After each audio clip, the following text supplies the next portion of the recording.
15. Rich black pastors who lied about God for fame. From private jets worth millions to scandals that shook entire congregations, some of the richest black pastors in America turned the pulpit into a stage of power, fame, and controversy. They preached prosperity, but many lived like celebrities, leaving followers to wonder, were they serving God or themselves? Today, we're diving into the shocking stories of 15 pastors accused of twisting faith for fortune. Trust me, you won't believe number 7. So buckle up, hit that like button, and subscribe to Legends of Black Excellence, because the truth behind the prosperity gospel is more explosive than you think. Creflo Dollar. Creflo Augustus Dollar Jr., better known simply as Creflo Dollar, is perhaps the most recognized name when conversations about prosperity gospel arise. As the founder of World Changers Church International, established in College Park, Georgia in 1986, he grew his congregation from a small group in a cafeteria into a megachurch with over 30,000 active members. His ministry expanded into television, books, conferences, and outreach, reaching millions of viewers across the globe. But what made him infamous was not only his charisma or sermons, but his unapologetically lavish lifestyle that blurred the line between spiritual leadership and celebrity indulgence. Dollar owns multiple luxury cars, including a Rolls-Royce, and resides in a mansion worth millions in Fayetteville, Georgia. But the greatest controversy came in 2015 when his ministry launched a fundraising campaign asking congregants to donate toward the purchase of a Gulfstream G650 private jet valued at $65 million. The justification that he needed the jet to spread the gospel globally. The request was met with outrage not only from critics outside the church, but even from devoted believers who felt betrayed. Many pointed out that Jesus traveled humbly on foot, and early apostles spread their message without extravagant resources. The story dominated headlines worldwide and turned Dollar into the poster child for accusations of profiting from faith. Adding to this, his personal life came under scrutiny. In 2012, Dollar was arrested after being accused of physically assaulting his teenage daughter during an argument. He denied the charges and they were later dropped, but the damage to his image lingered. Critics began to connect the dots between his controversial wealth and what they perceived as questionable personal integrity. His defense has always been consistent that prosperity is not about greed, but about living in wholeness where financial blessings are part of God's promises. Yet the core of the debate remains. While some parishioners testify that his teachings inspired them to pursue success and stability, others argue that he manipulates hope, especially among the poor, to maintain his empire. His televised sermons emphasize giving generously, what he calls sowing seeds, in exchange for divine favor. To his detractors, this model resembles a high-stakes spiritual investment scheme, one where the pastor reaps the most visible rewards. Despite the criticism, Dollar has remained defiant. He continues to preach across the world, leads an international fellowship of ministries, and has even doubled down in interviews, arguing that his wealth is a testimony of God's blessings. His ministry assets include real estate vehicles and multiple church campuses. For his supporters, his success validates his message that faith can yield abundance. For his opponents, he embodies the commercialization of religion. In the end, Creflo Dollar stands as a deeply polarizing figure, admired by those who see him as proof of God's prosperity promises and condemned by those who view him as the embodiment of excess and exploitation in modern Christianity. Eddie Long. Bishop Eddie Long once stood as one of the most powerful and charismatic pastors in America. As the leader of New Birth Missionary Baptist Church in Lithonia, Georgia, he grew his congregation from a few hundred members in the late 1980s into a spiritual empire of more than 25,000 followers. His church became a central hub for the Black Christian community in the South, drawing celebrities, politicians, and everyday believers eager to hear his electrifying sermons. At the peak of his influence, Long commanded not only religious authority, but also immense political clout, frequently meeting with U.S. presidents and high-ranking officials.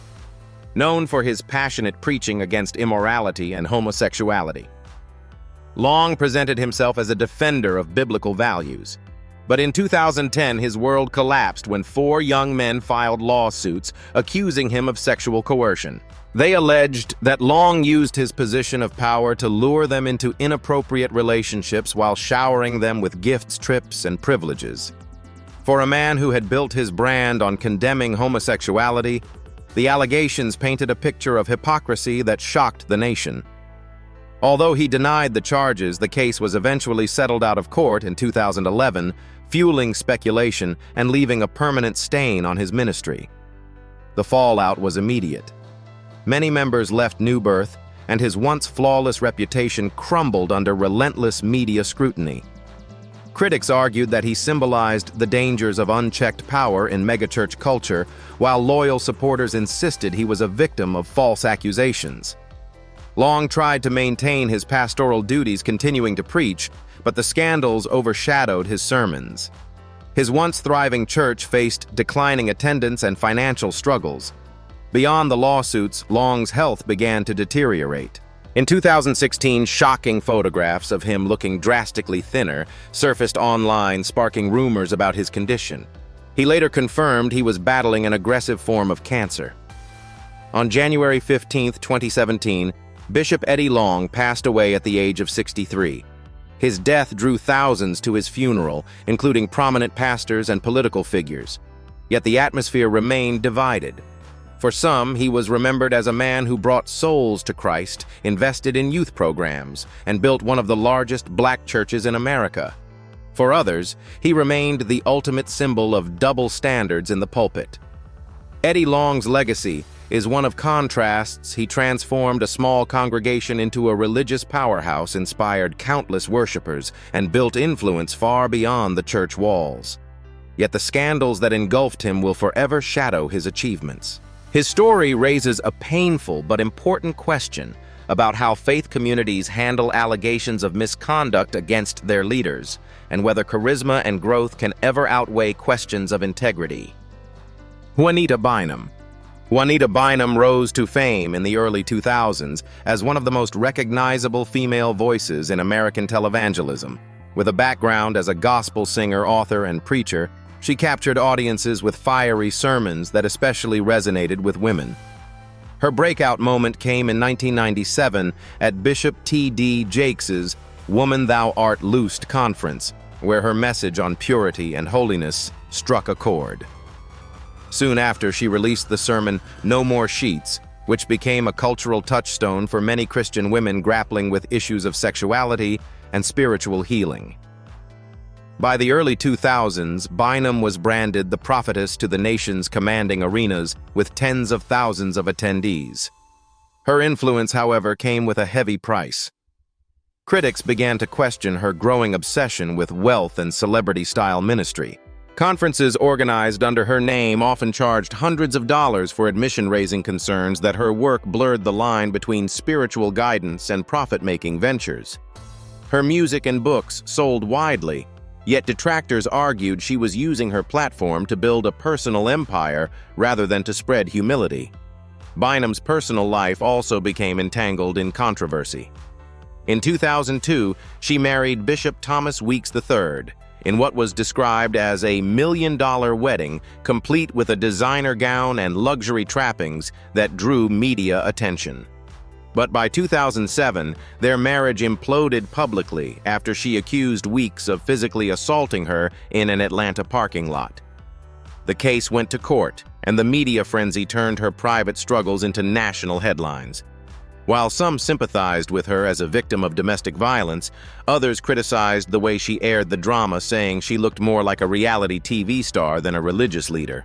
Adding to the controversy were her own startling admissions. At one point, Bynum openly confessed on television that she had struggled with drug use and alternative lifestyles, including claiming she had been delivered from homosexuality. While some admired her transparency, others saw it as sensationalism designed to keep her in the spotlight. Despite the setbacks, Bynum has never disappeared from the religious stage. She continues to preach, host events, and release music, often describing herself as a survivor who turned her pain into ministry. Yet her reputation remains divided, admired by those who see her as a bold and inspiring woman who overcame adversity, and doubted by those who believe she commercialized the gospel for fame and profit. Juanita Bynum's journey shows how quickly the line between spiritual authenticity and celebrity spectacle can blur. From commanding arenas of believers to being a tabloid fixture, her legacy is one of power, resilience, and deep controversy. T.D. Jakes, Thomas Dexter Jakes, Sr., widely known as Bishop T.D. Jakes is one of the most influential pastors in the world today. As the founder of the Potter's House in Dallas, Texas, a non-denominational megachurch with over 30,000 members, Jakes built his reputation on powerful emotional sermons that touch on everything from family struggles to spiritual healing. His booming voice and theatrical delivery made him a household name, and soon his ministry expanded far beyond Sunday services. He became a prolific author, filmmaker, and conference host, transforming the Potter's House into a global brand. What sets Jakes apart is the sheer scale of his influence. His annual Woman Thou Art Loosed and MegaFest conferences have drawn crowds in the tens of thousands, sometimes filling entire stadiums.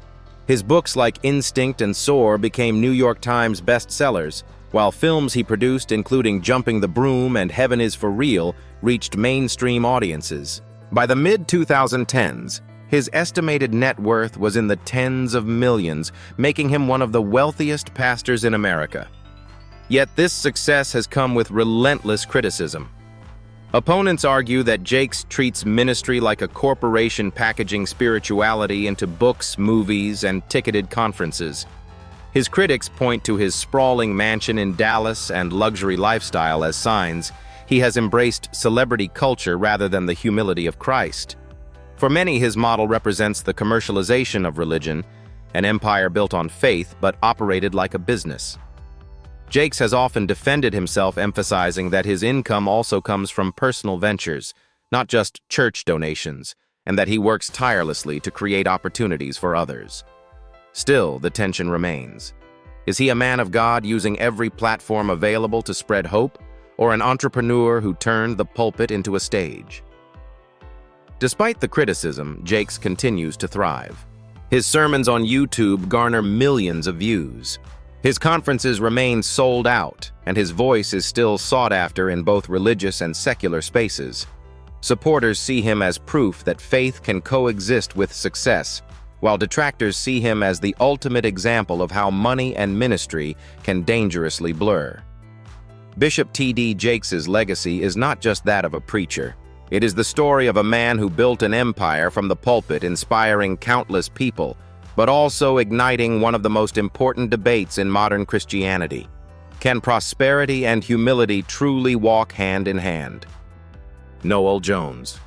Bishop Noel Jones, senior pastor of the City of Refuge Church in Gardena, California, is one of the most charismatic figures in contemporary Black ministry. His congregation boasts more than 17,000 members, and his reputation as a gifted orator has taken him across the globe. But unlike many preachers who keep their personal lives discreet, Jones often lived in the public eye partly because of his connection to fame. He is the brother of legendary singer and actress Grace Jones. This family tie, along with his flair for sharp suits and polished delivery, gave him an unmistakable presence that sometimes felt closer to celebrity culture than pastoral leadership. Jones's popularity skyrocketed after he joined the cast of the reality series Preachers of L.A. in 2013. The show offered a behind-the-scenes look at the private lives of pastors, and viewers were captivated by Jones's lifestyle. From luxury cars to expensive clothing, he embodied prosperity in ways that raised eyebrows.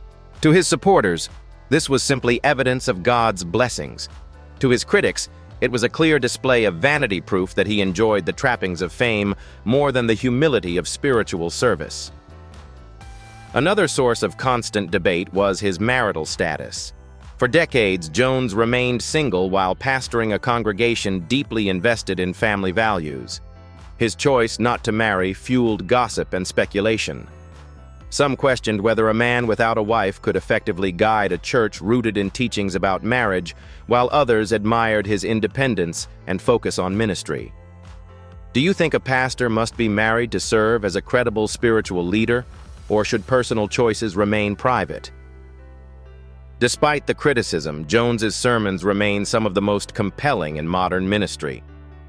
His preaching style, intense, intellectual, and emotionally charged, continues to draw crowds who say his words push them toward personal growth and deeper faith.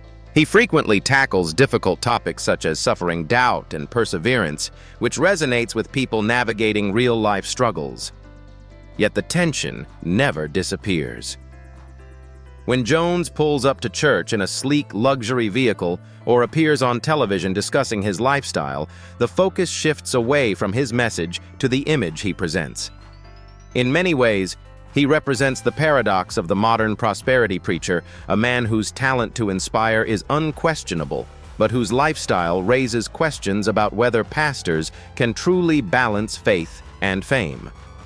For his followers, Noel Jones is a dynamic leader who helps them find strength in their walk with God. For skeptics, he is a symbol of how easily the pulpit can become a stage. His life story reminds us that influence in ministry is never just about words, it is also about how those words align with the way a leader chooses to live. Al Sharpton. Reverend Al Sharpton is one of the most recognizable figures in modern America, but his fame does not come primarily from the pulpit. Born in Brooklyn in 1954, he started preaching at the age of 4 and was considered a child prodigy in ministry. By his teenage years, he was already a licensed Pentecostal minister, but soon his life's calling shifted toward politics and social justice. Over the decades, Sharpton became synonymous with activism, marching in protests, speaking out against racial injustice, and appearing regularly on national television.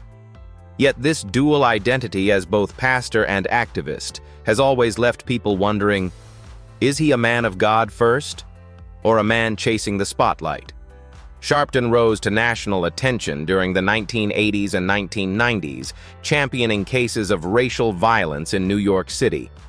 He was a loud voice after the Howard Beach and Yusuf Hawkins tragedies, and later became a familiar face whenever police brutality dominated headlines.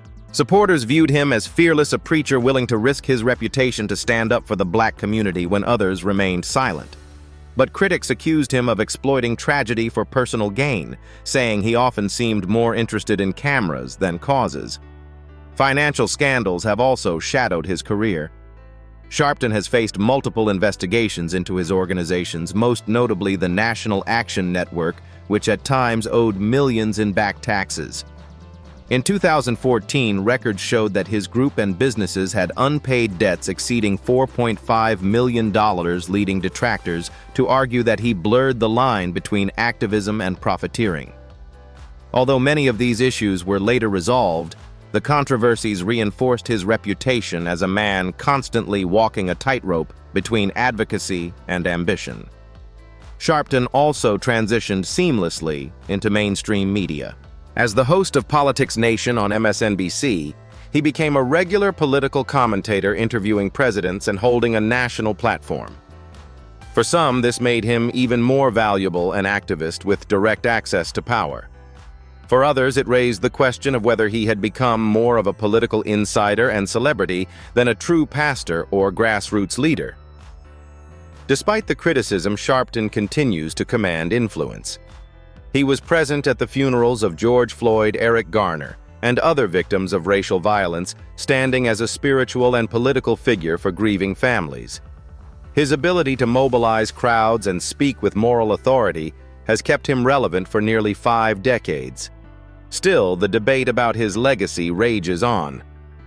To many, Al Sharpton is a hero of civil rights, a man who used his pastoral foundation to amplify justice. To others, he is a master self-promoter who built a brand out of controversy. His story forces us to confront the complex intersection of faith, politics, and fame, and whether any leader can truly balance all three without sacrificing authenticity. Jamal Bryant. Jamal Harrison Bryant is one of the most prominent figures in the modern Black church. Born in 1971, he quickly rose to prominence as the founding pastor of Empowerment Temple AME Church in Baltimore, Maryland, which he established in 2000. Within just a few years, his dynamic sermons and ability to connect with younger generations helped the church grow to more than 10,000 members, making it one of the fastest-growing congregations in the region. Bryant's style combined biblical teaching with fiery commentary on politics, race, and social justice, giving him a reputation as both a preacher and an activist. However, Bryant's career has been overshadowed by a string of personal scandals. In 2008, his marriage to Giselle Bryant, who later became a star on The Real Housewives of Potomac, ended in divorce after he publicly admitted to infidelity. The divorce was messy and very public, exposing details that critics said revealed hypocrisy. For a pastor preaching morality, his betrayal of marital vows became a recurring stain on his reputation. Rumors of additional affairs only reinforced the image of a man struggling to live up to the standards he demanded from his congregation. Even after these scandals, Bryant remained a sought-after leader. In 2018, following the death of Bishop Eddie Long, he was appointed senior pastor of New Birth Missionary Baptist Church in Lithonia, Georgia, a congregation once boasting more than 25,000 members. The choice was controversial. Many questioned why a church already scarred by scandal would hand the reins to someone with such a troubled personal history. Bryant defended himself, saying he was human, prone to mistakes, but also committed to redemption and transparency. Some admired his honesty. Others believed it was an excuse for repeated failures. Beyond his personal life, Bryant has positioned himself as a voice for social justice. He frequently addresses issues of racism, police brutality, and economic inequality, often marching alongside activists and speaking at rallies.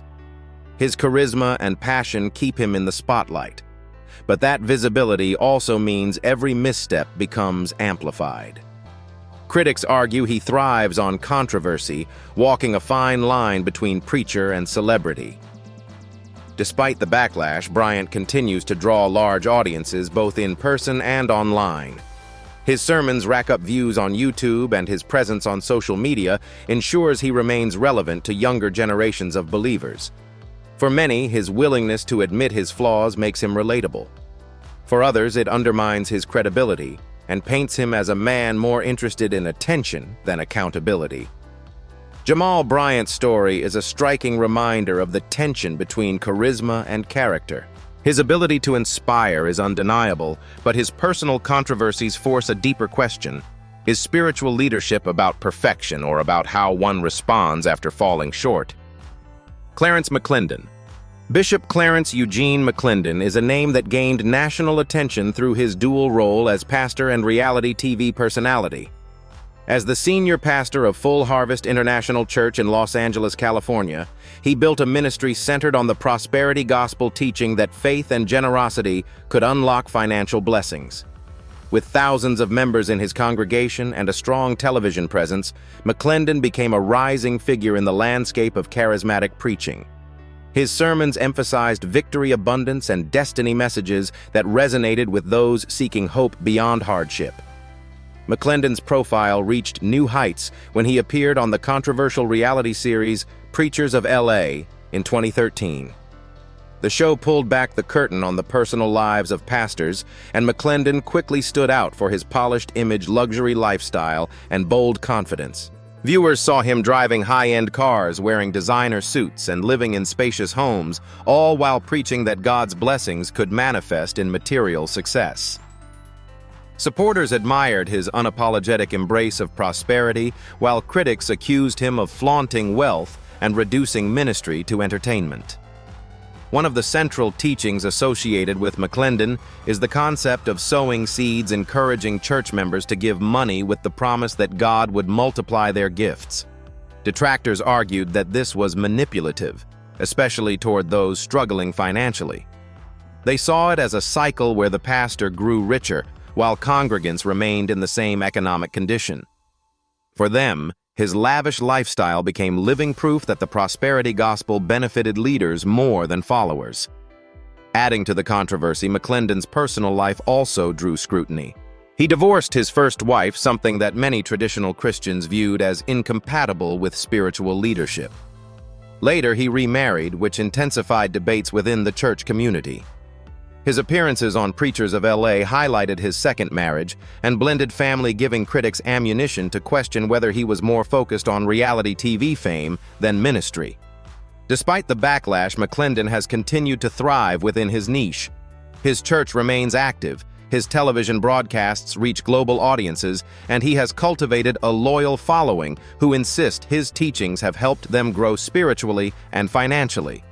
Beyond preaching, he has also contributed to gospel music, blending worship with entertainment in ways that appeal to younger Christians. Bishop Clarence McClendon embodies the complicated tension between faith and fame. To some, he represents a fearless preacher who refuses to apologize for success, teaching believers that prosperity is part of God's promise. To others, he is a cautionary tale of how easily pastors can turn pulpits into platforms for personal enrichment. His story forces us to question whether prosperity preaching uplifts the faithful or exploits their deepest hopes. Carlton Pearson. In the 1990s, Bishop Carlton Demetrius Pearson was one of the brightest stars in American Christianity. As the founder of Higher Dimensions Evangelistic Center in Tulsa, Oklahoma, later known as Higher Dimensions Family Church, he built a congregation of more than 5,000 members, making it one of the largest in the region. His fiery sermons, polished charisma, and friendship with legendary evangelist Oral Roberts catapulted him into the national spotlight. Pearson regularly appeared on Christian television, preached at major conferences, and rubbed shoulders with some of the most powerful pastors in the country. By all accounts, he was on track to become one of the defining voices of his generation. Then came the turning point. In the early 2000s, Pearson introduced a radical doctrine he called the Gospel of Inclusion. He began preaching that a loving God would not condemn anyone to eternal damnation, that hell did not exist in the traditional sense, and that people of all faiths or even no faith were ultimately saved through Christ's sacrifice. For him, this was a revelation of divine love. For others, it was outright heresy. The backlash was immediate and devastating. Longtime allies distanced themselves, and Oral Roberts himself declared Pearson's theology dangerous. Once thriving membership at Higher Dimensions collapsed, with thousands leaving almost overnight. By 2008, the church that had been a megachurch was reduced to just a few hundred attendees. Financial support vanished, and Pearson went from being a sought-after speaker to being shunned by the evangelical community. Despite the collapse of his empire, Pearson refused to back down. He insisted that the gospel of inclusion was a divine revelation of God's love for humanity. Over time, his message resonated with progressive Christians and those disillusioned by traditional teachings of fear and punishment. His story was dramatized in the 2018 Netflix film Come Sunday, starring Chiwetel Ejiofor, which brought his journey to a broader audience. In later years, Pearson candidly admitted the pain of losing nearly everything: his friends, his influence, and his megachurch. Yet he remained steadfast, often saying that following conviction was worth more than institutional approval. Even as his health declined, he continued to write, speak, and mentor others who questioned rigid theological systems. Bishop Carlton Pearson passed away in November 2023 at the age of 70. Leaving behind one of the most polarizing legacies in modern Christianity. To his critics, he was a cautionary tale of pride and rebellion against Scripture. To his supporters, he was a prophetic voice who dared to speak about God's love in radical terms. His story illustrates how fragile fame in the pulpit can be, and how quickly a pastor can shift from celebrated insider to outcast. Fred Price Sr. Frederick K.C. Price, often called Fred Price Sr., was one of the earliest and most influential champions of the prosperity gospel in America. In 1973, he founded the Crenshaw Christian Center in Los Angeles with just a handful of members. Over the next 3 decades, the church grew into one of the largest black congregations in the nation, boasting over 16,000 active members at its peak. Its crown jewel was the Faith Dome, a striking geodesic structure completed in 1989 that could seat more than 10,000 worshipers, making it one of the biggest church sanctuaries in the country. Price's message was clear and uncompromising. Faith, positive confession, and generous giving would unlock divine blessings of health and wealth. His televised program, Ever Increasing Faith, broadcast nationwide, reached millions of viewers each week and made him a household name in Christian circles. Many found hope in his teachings, especially those facing poverty or sickness, as he declared that God never intended his children to live in lack. But with that influence came harsh criticism. Detractors argued that Price turned Christianity into a get-rich-quick scheme, putting disproportionate emphasis on money instead of humility and service. His critics pointed to his luxury cars, multi-million-dollar home, and comfortable lifestyle as evidence that he was benefiting far more than the average congregant. For some, he became the very embodiment of the prosperity gospel's excesses. Supporters, however, viewed him differently. They believed he was proof that his message worked, that by practicing what he preached, he demonstrated that God rewards faithfulness with abundance. Many longtime members of Crenshaw Christian Center testified that his teachings inspired them to pursue education careers and financial stability they never thought possible. Price was no stranger to controversy beyond money. In 1990, he made national headlines after criticizing racism within the church, particularly within white evangelical spaces. Some admired his boldness in addressing systemic injustice, while others accused him of being divisive. Regardless, it showed that his ministry was about more than just wealth. It also engaged social issues affecting his community. When Fred Price Sr. passed away in February 2021 at the age of 89, tributes poured in from across the Christian world. To some, he was a hero of faith who gave believers confidence that God wanted them to live abundantly. To others, he left behind a legacy clouded by the commercialization of the gospel. Either way, he played a critical role in shaping the landscape of modern televangelism, opening the door for future prosperity preachers to build their own megachurch empires. Fred Price Sr. His life remains a study in contrasts, a man celebrated for inspiring faith and success, yet criticized for blurring the sacred line between spiritual guidance and material gain. I.V. Hilliard. Bishop Ira V. Hilliard, often known simply as I.V. Hilliard built his reputation as the founding pastor of New Light Christian Center Church in Houston, Texas. Starting in 1984 with fewer than 30 members, Hilliard and his wife Bridget grew the congregation into a multi-campus megachurch with over 28,000 members at its peak. His success was fueled by an unapologetic embrace of the prosperity gospel teaching that believers could access health, wealth, and victory through faith and generous giving. His sermons emphasized vision leadership and seed sowing, making him a trusted voice for thousands who longed to rise above hardship. Hilliard's ministry was also built on modern media. His church owned a television network, and his teachings were broadcast nationwide. He established the Association of Independent Ministries AIM, mentoring younger pastors on how to grow their churches into powerful institutions. His ability to blend business strategies with biblical principles made him one of the most respected mentors in prosperity circles. But his legacy took a major hit in 2013 when he sent out a fundraising letter to church members requesting donations not for community programs, not for charity, but for the $50,000 repair bill on his personal helicopter. In the letter, Hilliard claimed that those who contributed would receive a transportation breakthrough in their own lives, suggesting God would bless them with new cars or better travel opportunities. The appeal went viral, drawing sharp condemnation. Critics said it was a blatant example of exploiting the faithful, especially since many congregants could barely afford their own car payments while their pastor was asking for money to fix an aircraft. The fallout was immediate. The story made national headlines and turned Hilliard into a symbol of prosperity gospel excess. For his detractors, it confirmed every suspicion that prosperity preachers lived lavishly on the backs of their congregations. For his defenders, it was simply a misunderstanding of faith principles that giving to God's work even in unusual ways could invite blessings. Despite the backlash, Hilliard continued to lead New Light and expand his reach. He eventually retired in 2018, passing leadership of the church to his daughter, Dr. Irishia Hilliard, ensuring that his ministry would continue into the next generation. His retirement marked the end of an era, but the controversies surrounding his leadership still follow him today.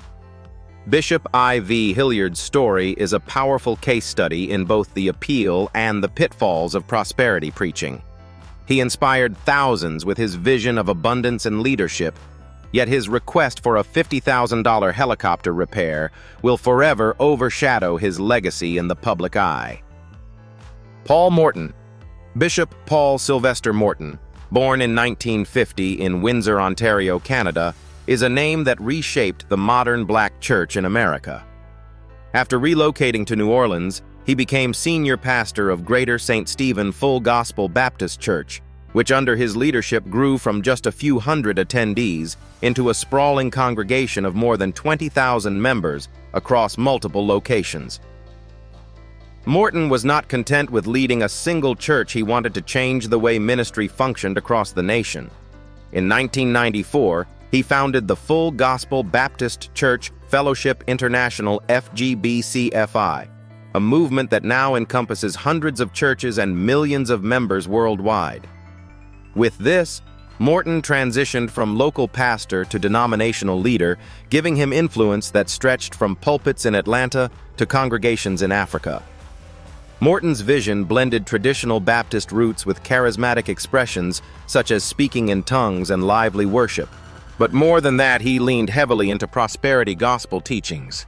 His sermons frequently connected financial giving with divine blessings, encouraging believers to sow seeds into the ministry with the expectation of breakthroughs in their own lives. Conferences under the Full Gospel banner charged significant registration fees, and books, albums, and branded merchandise became central to his ministry's income stream. Supporters said these gatherings revitalized their faith. Critics claimed they commercialized it. Paul Morton also made a name for himself in gospel music. He released multiple albums with songs like Let It Rain becoming staples in churches across the world. His dual role as preacher and recording artist brought him wealth and fame, further blurring the line between ministry and entertainment. While many admired his talent, others worried that the spectacle distracted from spiritual substance. Financial transparency became another point of contention. With a network of churches and conferences generating millions annually, questions arose about where the money was going and how much was personally benefiting Morton and his family. He often defended himself, pointing to the ministries his fellowship supported and the thousands of lives touched through outreach programs. Still, the image of a bishop with wealth, fame, and influence stirred debate about whether he was serving God's kingdom or his own empire. Even with controversy, Morton's impact is undeniable. In 2015, he officially retired as senior pastor of Greater St. Stephen, passing leadership to his children, yet he continues to serve as an influential voice in FGBCFI. He remains a respected figure in gospel music, regularly appearing at national conferences. For some, he is a visionary who expanded the scope of Black ministry beyond traditional boundaries. For others, he embodies the dangers of mixing leadership, money, and showmanship too freely. Bishop Paul S. Morton's life demonstrates the immense power and immense scrutiny that comes with leading not just a church, but a movement. His story shows how charisma and vision can inspire millions while also leaving lingering questions about whether prosperity preaching truly uplifts the faithful or exploits their hopes. Marvin Winans. Bishop Marvin Lawrence Winans, born in 1958 in Detroit, Michigan, is not just a pastor, he is gospel royalty. As a member of the world-famous Winans family, his legacy in music was already secure before he ever entered the pulpit. Alongside his siblings, he performed as part of the Winans, a Grammy-winning gospel group that revolutionized contemporary Christian music in the 1980s and 1990s. Later, he founded Perfecting Church in Detroit in 1989, starting with fewer than 200 people. Over the years, the congregation grew into the thousands, and Winans emerged as both a respected singer and a pastor with national influence. His ministry became known for excellence in worship and a message that emphasized abundant success and the blessings of God. But with fame and influence came mounting criticism. Winans often preached prosperity, encouraging his followers to believe in God's ability to bring financial breakthroughs. At the same time, he was frequently seen driving luxury cars, wearing fine suits, and enjoying a lifestyle far removed from the economic struggles of many Detroit residents. In a city hit hard by poverty, factory closures, and unemployment, the contrast was jarring. For his critics, Winans symbolized the troubling divide between wealthy pastors and struggling congregants. Supporters, however, argued that his success showed God's favor and inspired believers to dream bigger. His ministry drew more headlines in 2012 when he officiated the funeral of Whitney Houston, a close family friend. The service was broadcast worldwide, and Winans's powerful eulogy was praised. Yet controversy followed. Reports surfaced that he did not allow Houston's ex-husband Bobby Brown to sit with the family during the service. Many saw this as disrespectful and emblematic of a pastor more concerned with status and appearances than compassion. Beyond these controversies, Winans has continued to expand his influence.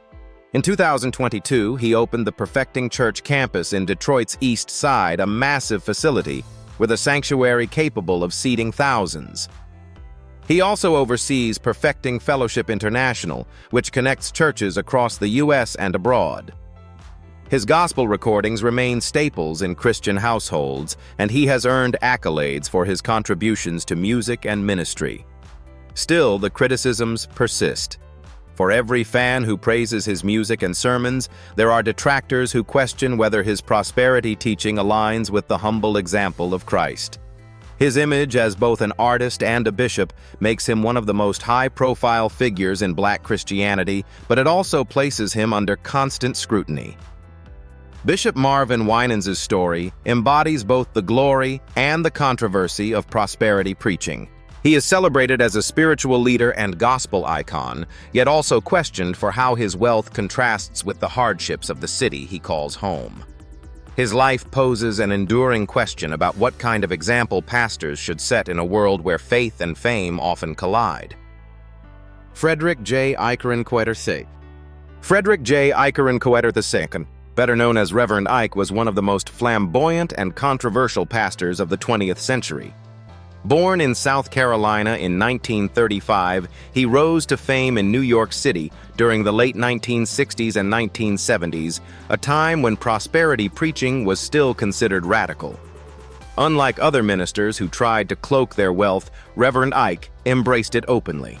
His core message, which he called the science of living, taught that positive thinking affirmations and generous giving could bring financial success.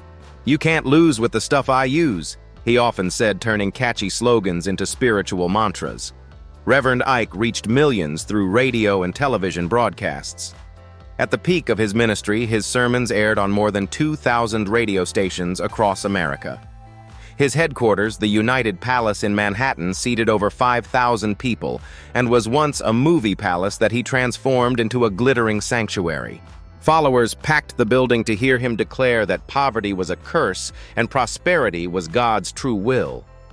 But what truly set him apart was his lifestyle. Reverend Ike drove Rolls-Royces, wore custom-tailored suits, and adorned himself with flashy jewelry. He once famously said, "The best thing you can do for the poor is not be one of them." For critics, this line epitomized everything wrong with his theology. They accused him of exploiting working-class believers, enriching himself while offering empty promises. Yet his supporters insisted he helped them think differently about money and break the cycle of poverty. By the 1980s and 1990s, his popularity waned as other prosperity preachers like Creflo Dollar and Fred Price rose to prominence. Still, his influence lingered as many of today's megachurch leaders borrowed from his unapologetic style. Reverend Ike passed away in 2009 at the age of 74, leaving behind a mixed legacy. For some, he was a pioneer who dared to link faith with financial empowerment. For others, he was the clearest example of a preacher who blurred God's word with greed. His story remains a landmark in the history of American televangelism. Charles E. Blake Sr.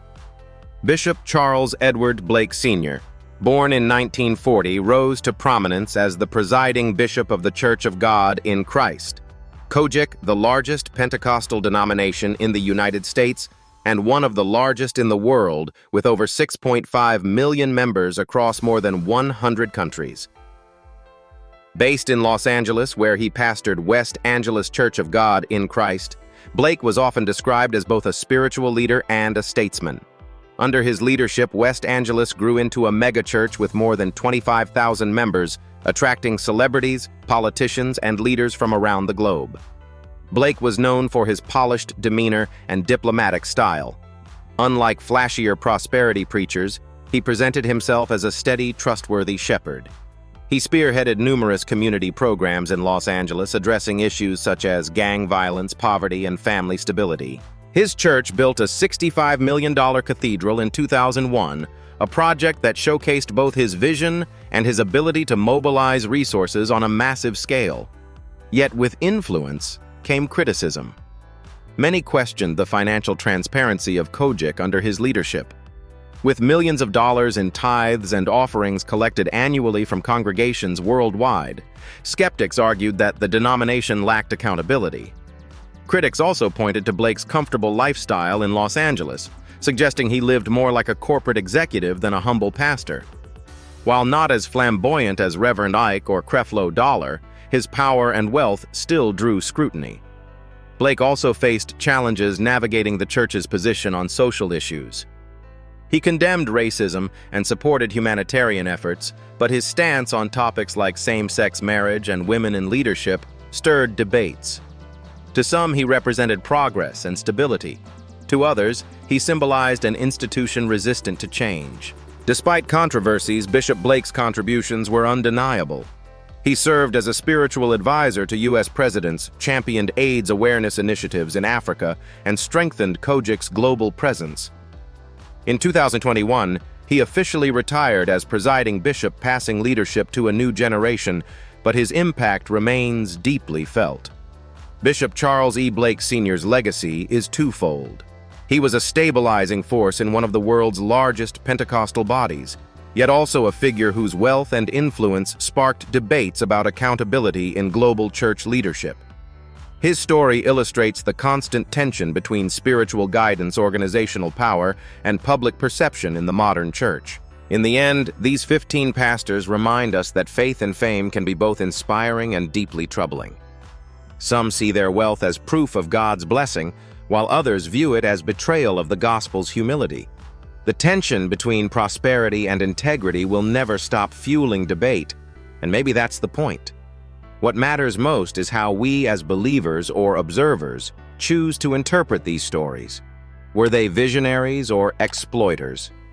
You decide. Share your thoughts below, and don't forget to like, subscribe, and stay tuned to Legends of Black Excellence for more untold truths.